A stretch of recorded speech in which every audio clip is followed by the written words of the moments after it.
What is the true nature of stars?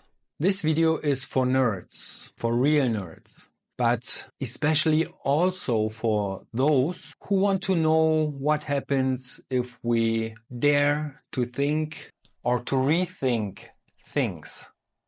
I believe that if we recognize the true nature of stars as we can see them, as we can see it today, we can understand ourselves orders of magnitudes better than we have ever done before. I'm also sure that a new kind of consciousness is growing into this world, and this video is part of it.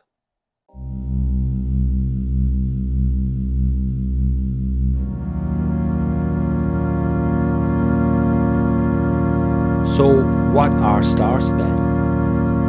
We were taught that stars and planets form from interstellar gas and dust clouds. Due to gravitational attraction, part of these clouds begin to condense, rotate, causing the temperature and density in their core to rise sharply. This ultimately leads to the formation of a protostar, which continues to grow through ongoing accretion, i.e., the accumulation of matter. That's the scientific doctrine. Everyone has the feeling for it. If we let a stone fall to the ground or feel the weight of our own body, we sense the principle of gravity, which is supposed to be responsible for the mass compression. Attraction. This is everyday life for us. Just like the fish doesn't think about the water it swims in, we usually don't think about it too often. Could everything be different? Maybe a little different, or even completely different. Join me on this journey. Because of, as complex as this video might seem at times, it is only the beginning of this new world picture, a new paradigm. Beginning with stars, we might be able to understand other aspects of our nature a little bit better too.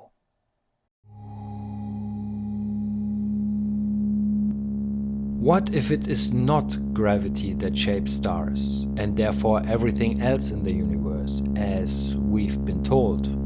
Gravity itself is based on the same mechanisms that makes stars shine and is even how stars are born. Electrical plasma. As we know, the universe consists of 99.999% plasma, i.e. electrically charged matter. Plasma is referred to as the fourth state of matter, which consists of charged particles, namely positively charged protons and ions and negatively charged electrons. Unlike solids, liquids and gases, which consist of neutral particles, plasma is electrically conductive because it contains charged, not neutral particles. Atoms. To help us understand the whole thing better, here is the shortest description of atoms, ions, and electrons. Atoms are made of protons that are in the nucleus of the atom and electrons that rotate around the nucleus. Let's take the helium atom for example. It consists of 2 protons in the nucleus and 2 electrons that rotate around the nucleus. To put it simply, if we pump energy into an atom, it might lose an electron. Then it is unbalanced, an electrically unbalanced atom. It is electrically not neutral anymore, and therefore we call it an ion. When the atom gains an electron, we call it an anion. When the atom loses an electron, we call it a cation. And your mobile phone batteries are lithium-ion batteries which make use of cations. Yes, talking about atoms, you might ask, and what's with the neutron in the core of the atom?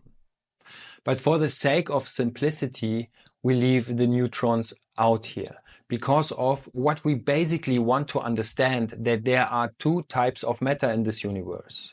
One is balanced and one is unbalanced, usually ionized atoms. Matter. Matter is made up of atoms. Your body and everything you touch every day is made of matter, which is neutral, with neutral, balanced atoms. These atoms have a balanced charge. This is important. Trees, your body, stones and bananas are made of neutral atoms, mostly solid matter. Then there is liquid matter, water and champagne, also neutral matter. And gases, for example, the air you breathe, also neutral matter. We can see that where we live, 99% of the matter we touch every day, which our bodies consist of, is neutral matter. 99% of this realm, of the surface of this planet, is neutral matter.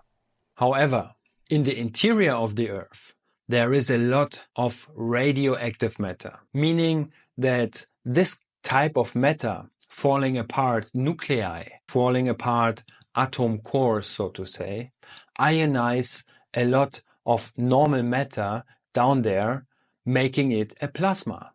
So the universe is 99.999% plasma, the Earth's surface is 99.999% neutral matter, and in the interior of the Earth we have a lot of plasma too.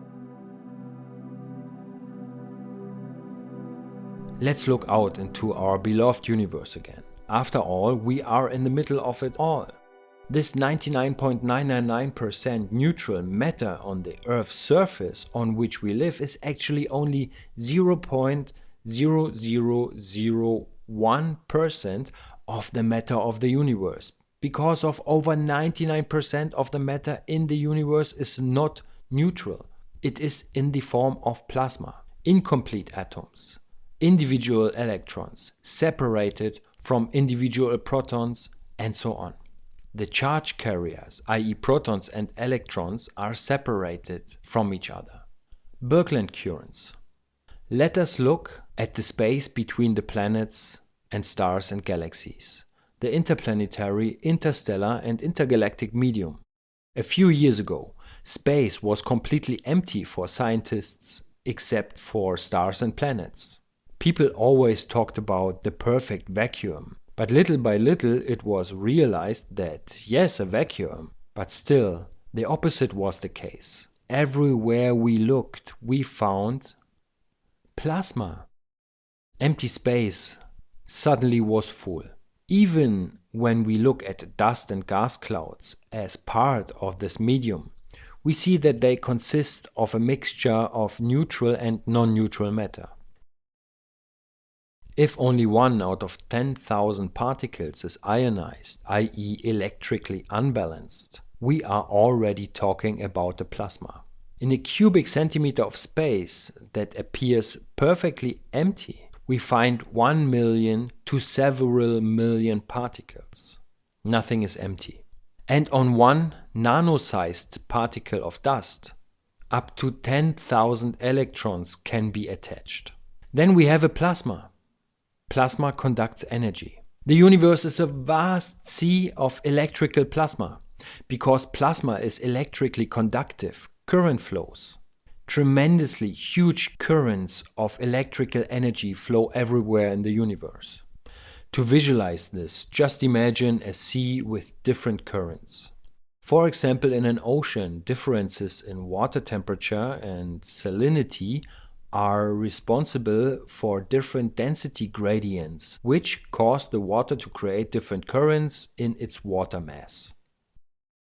If you now think that we doesn't seem to be observing these cosmic currents in the universal plasma, then let's take another look. Electrical plasma exists in 3 modes. It can be dark, it can glow, or it can be like a flash in an arc mode, so to say. We call that arc mode plasma.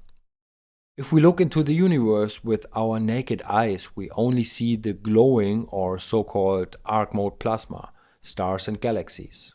We cannot see non-luminous dark plasma with the naked eye, and yet the universe is filled up to the top with plasma. Luminous, lightning-like, and dark. You could say the body of the universe is made of plasma. The electrical currents within the universal plasma are called Birkeland currents, named after the Norwegian physicist Christian Birkeland, who was the first to determine that these currents are responsible for the aurora borealis, for example. In further videos, you will be able to find out much more about Christian, his Birkeland currents, and his incredible insights. These currents always arise when a charge flows. When there is a flowing charge, you have these currents. And charge is easily flowing through plasma.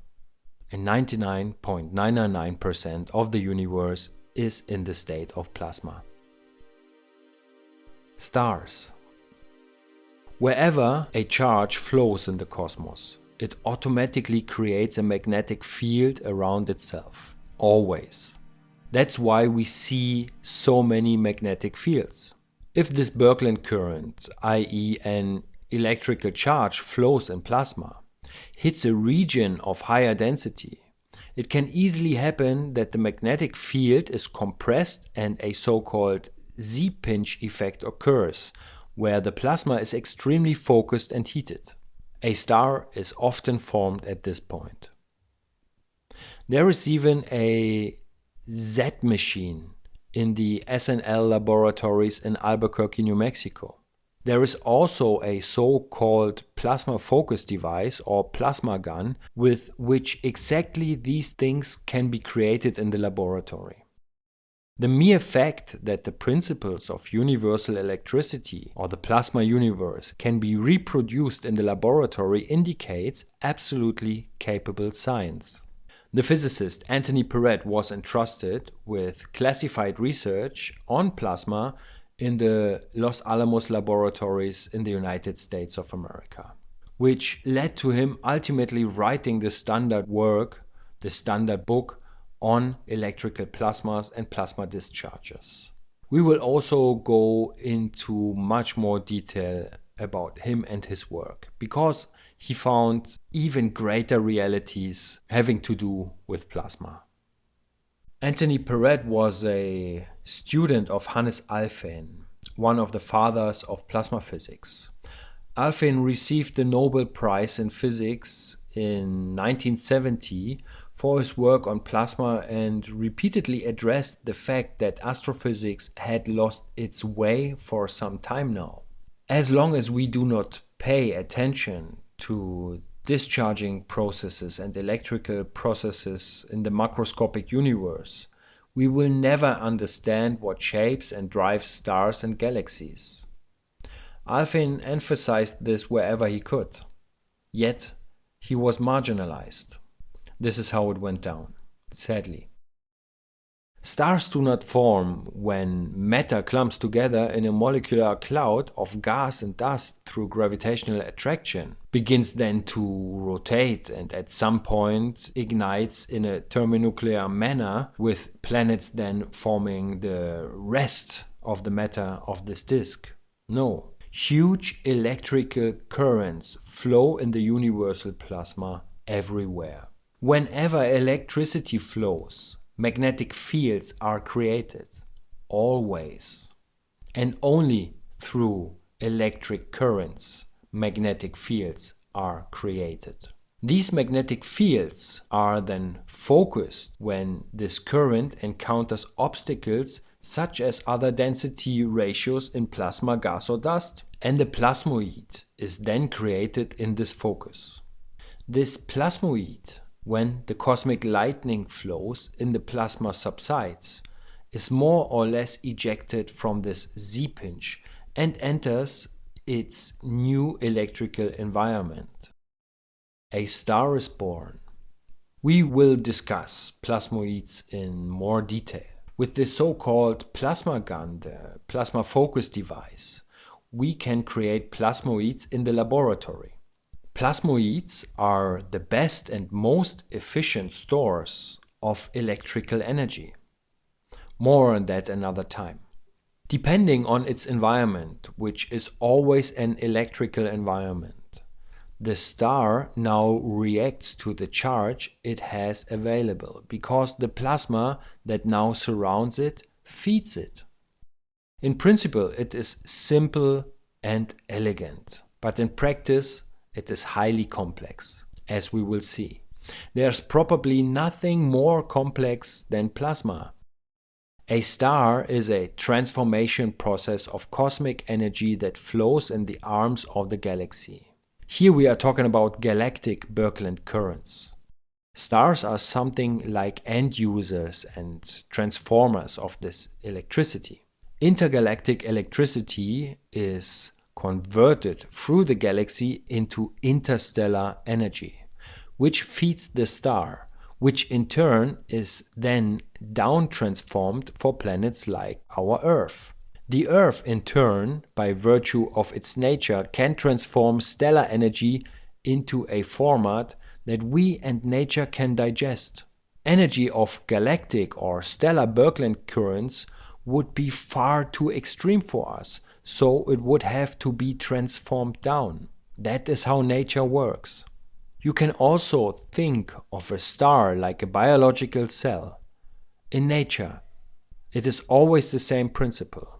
What we see as a star is the cell nucleus in this case. And what we call the Oort cloud or the heliosphere, the astrosphere, we can address as the cell membrane. The heliosphere is the limit of the star's influence. More on that another time. Just like a cell in the intracellular fluid in our bodies, stars, like cells, reside in the interstellar plasma that nourishes them. By the way, the term plasma was coined by a pioneer of this research, Irvine Langmuir, because he recognized the similarity of electrical plasma to biological cell plasma. Just as a cell lets food and energy into its system from the outside, the star, like a light bulb in an electrical circuit, reacts to the electricity of the galactic Birkeland currents in which it is located. Stars have different mechanisms to process this energy. Star types. There are different types of stars. If we take the famous Hertzsprung-Russell diagram of stars and turn it around, we can better see how stars react to the medium surrounding them, the interstellar electrical plasma, in the actually collected data, i.e. temperature and luminosity. Nothing exists without its surroundings. Like the light from the streetlights of our major cities, stars are illuminated at great distances from where the energy is generated. Birkeland currents are the power lines. Each star forms one of these Z-pinch focal points in the interstellar circuit.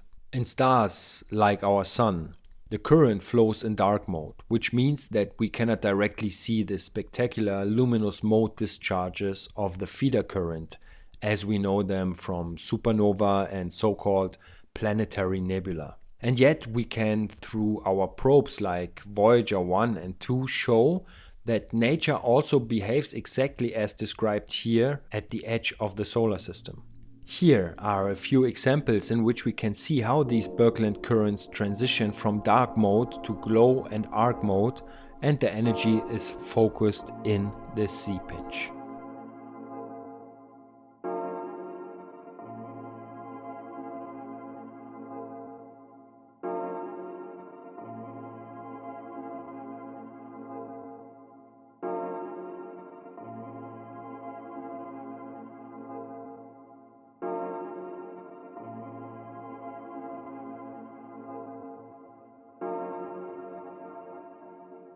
Now let's look at the regular star types we know. Here we will see right from the start that the boundary between planet and star is often quite fluid.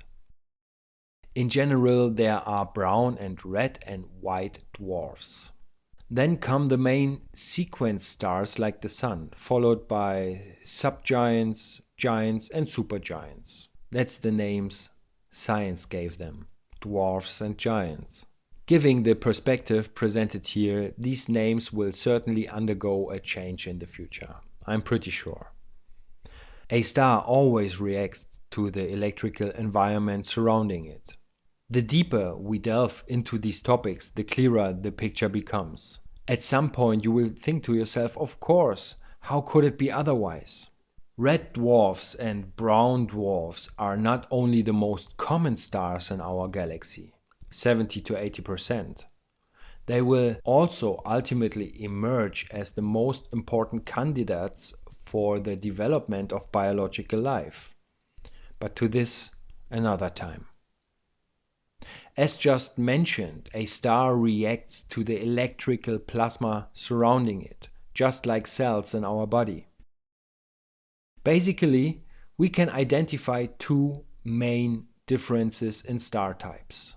The main sequence stars all have a regulation mechanism to deal with different electrical voltage from the environment. We are talking about a bright tufted photosphere that can react to different voltages. White, brown and red dwarfs or red giants do not have this mechanism. They react directly to the plasma surrounding them. Red stars are those that cannot meet their need for electrons for the surrounding plasma. So the star increases the surface area on which it collects electrons, forming a large plasma sheet that becomes an effective anode in space. This growth process is self-limiting because the envelope's electric field increases in strength as it expands. Electrons trapped in the field are accelerated to even higher energies. Within a short period of time, they reach enough energy to ionize neutral particles with which they accidentally collide. The huge shell soon takes on a uniform red anode glow. It has become a red giant star. The electric field driving this process will also result in a massive flow of positive ions away from the star, a massive solar storm, so to say. In fact, such mass loss is a characteristic feature of red giants. Standard stellar theory cannot explain this because the star is supposedly too cold to boil off such a stellar wind. It is noteworthy that red giants do not have the self-regulating mechanism of stars with bright tufted photospheres. They must respond to changing electrical inputs by changing their radius and ejecting matter. Over the course of 15 years, the red giant Betelgeuse in Orion gradually lost 15% of its size, and this happened faster and faster over time. More about these stars another time. A white dwarf star is a star that is under low electrical stress, so that there is no need for a bright photosphere as in main sequence stars. The star appears extremely hot, white and faintly luminous because its weak white corona discharge extends into the star's direct atmosphere. In a moment we will look at our Sun to understand better what this might mean. Just a short look at blue giants and supergiants. These are simply huge stars under high electrical stress. These are mostly located in the Birkeland currents of the galaxy arms where the charges are enormous. The Sun. In this video, I certainly cannot address all of the facts and aspects of this picture I'm drawing here, which would be important to really understand how heavyweight this science actually is. But for now, let's have a look at our home star, so to say, our Sun. The modern astrophysical concept that attributes the sun's energy to thermonuclear reactions deep within the solar interior contradicts nearly every observable aspect of the sun. Ralph Jurgens was a pioneer in the field, and his comment hits the nail on the head. The electrical model of the sun is in turn able to explain all observed aspects of the sun. Ralph Jurgens was the first to create a detailed gas discharge model of the sun and all stars. Since the standard model is so helpless to explain even the smallest aspects, there are always new models for the different stars of types they create. Here we have a mechanism, namely the electrical one, which is able to really satisfactorily explain stars for the first time. Today's standard solar model and planetary model comes out of a time of horse-drawn carriages and gas lamps. A short time after, electricity, the nuclear realm, nuclear physics and plasma physics came into focus. Yet still we have this perception of stars out of this gas lamp and a little bit of the atomic era, and are kind of reluctant to update our view, as we should do it today. Hence, crisis. The surface of the sun is covered by complex magnetic fields. Only electricity can create magnetic fields. Therefore, the sun must be understood in the context of electrical circuits. The sun's matter consists of plasma. Physicists know that when different plasmas move past each other, electrical currents arise within the plasma. In another video, I will discuss the breathtaking complexity of plasmas. They're even more complex than human bodies, if you believe it or not. No representative of the standard model can explain sunspots. There is a lot of speculation, sure. On the sun, it can be observed that sunspots of the same polarity penetrate the photosphere. Normally, the same polarities repel each other, which is then ultimately an indication that the Birkeland current, which feeds the sun, enters the sun there and produces this phenomenon, because parallel electrical currents attract each other. This is Ampere's law. Why are sunspots dark? The deeper we look into the sun, we should actually get closer to the supposed 15 million degrees of the interior, right? If we look at the sun with electric eyes, we can find the simple answer to this puzzle.